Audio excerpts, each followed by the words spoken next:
Hello বন্ধুরা, তো আমি শীতের একটা সবজি নিয়ে চলে এসেছি। আলু, ওলকপি আমি একটু ভাপিয়ে নিয়েছি। নেওয়ার পরে কড়া বসিয়ে দিয়েছি। কড়ার মধ্যে আমি জিরে, তেজপাতা ফোড়ন দিয়ে দিয়েছি। দিয়ে আমি আলু, ওলকপিগুলো দিয়ে দিয়েছি। এপাশে কড়া বসিয়ে দিয়েছি। কড়াটা গরম হয়ে গেলে পরে তেল দিয়ে রুই মাছ নুন হলুদ দিয়ে মাখিয়ে আমি ওই কড়াতে ভেজে নেব।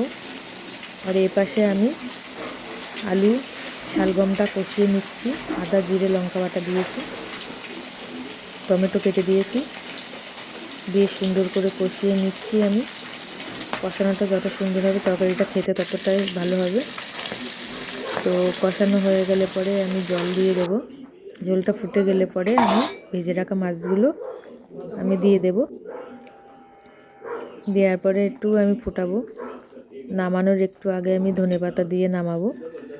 তো আমার এই শালগম আলু রুই মাছের ঝোল তোমাদের কেমন লাগলো তোমরা অতি অবশ্যই বলবে, আমাকে লাইক কমেন্ট করবে। আর এরকম পাতলা কম মশলার তোমরা বাড়িতে একবার ট্রাই করে দেখবে, খেতে খুব সুন্দর লাগে, দারুণ হয় এই শালগম আলু মাছের ঝোল। তোমাদের কেমন লাগলো তোমরা অতি অবশ্যই বলবে। বেশি মশলা না, হালকা পাতলার উপরে রান্নাটা আমি করলাম।